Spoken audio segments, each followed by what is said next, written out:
ඔයසින්න නතෙන් සුද්ද අරුජක්කගේ වීඩියෝ එක දැක්ක ඉතින් කරන්න හිතුන වැරිදරි පාඩුතුවෙන පුළුවන් අපි ට්‍රයි කල්ල බලමු නිවස් අයිබෝන් ඔබ අදත් එක්වානේ ලංකාවේ අංක එකේ සහ විශ්වසනීයම පුවත්පත් විකාශය අද දෙරණ 6:55 සමග සජීවීව රේඩියෝ වෙලා දහල් 12 මිනිත්තු 18යි. ඉතින් ඔයාලට හැකියාව තියෙනවා තවමත් අපේ වැඩසටහනේ අවසාන පැයත් එක්ක තමයි එකතු වෙලා ඉන්නේ. ඉතින් අපි ආදරෙන් අහන් ඉන්නේ ඔයාලට මට කියන්න තියෙන දේ තමයි අපේ Facebook page එක follow කරන්න, WhatsApp වලින් message එකක් දාන්න, දාලා වාසම කරන සින්දුව අද අපෙන් ඉල්ලගන්න හැකියාව තියෙනවා.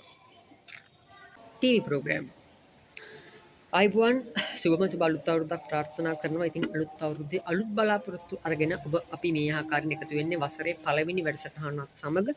ඉතින් ඔබගේ ඉදිරියට එළඹෙන වසර එහෙම නැත්නම් මේ ඉදිරියට එළඹෙන සතිය අපි මොන ආකාරයෙන්ද කටයුතු කළ යුත්තේ කියන කාරණාව ජ්‍යොතිෂානුකූලව ඔබේ ලග්නයට බලපාන ආකාරය පිළිබඳව අද අපි වැඩසටහනේ කතා කිරීමට බලාපොරොත්තු වෙනවා. ඉතින් ඒ වෙනුවෙන් වෙනදා වගේම අදත් සුපුරුදු පරිදි අපේ මැදිරියට පැමිණලා තිබෙනවා ටීට් මහතා. ඊළඟට ලව් වොයිස්. ඇයිවට බැරි මං කියන දේ එක්පාරක් හරි අහලා ඉන්න. මම මේ ඇත්තමයි කියන්නේ.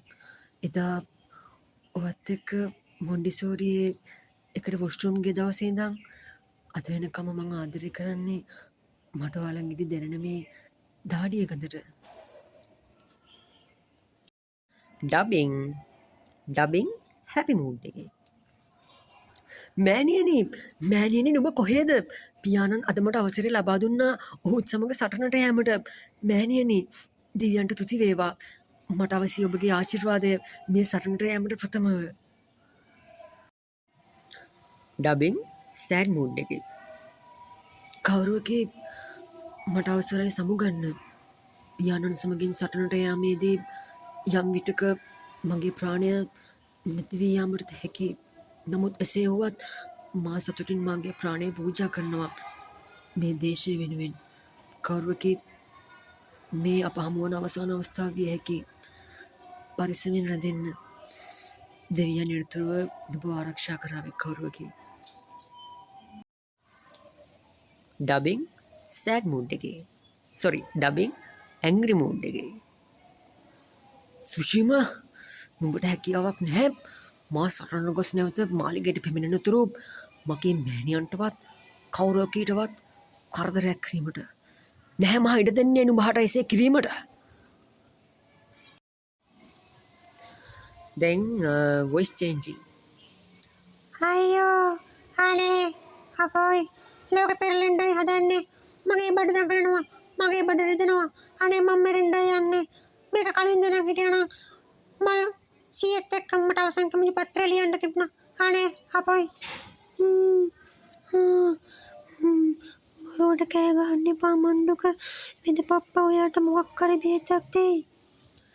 මේ මණ්ඩුකයෝ ඔයගේ මේ බඩේ අමාරු හොඳ කරන්න නෙමෙයි මම මේ අරිෂ්ටයක ඇදුවේ සටනට යන සූර පප්පටයි ජිම් පප්පටයි දෙන්න. එහෙම නේද චෝටිකකෝ?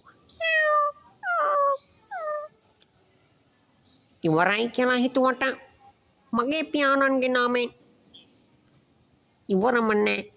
තවත් කොටසක් ලබන සතියේ.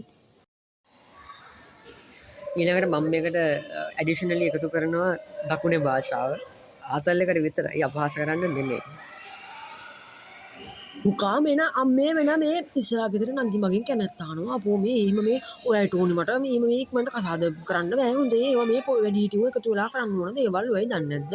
මම මේ ලැජ්ජ බාට දීච්ච කොල්ලෙන්නේ ඔයයි දන්නේ නැද්ද? අපෝ අපේ අම්මා වුණනම් අපේ අම්මෙන් ඉන්නනවා ඔහේ ඇවිල්ලා අපෝ ඉකේ ලැජ්ජ නැද්ද චේ?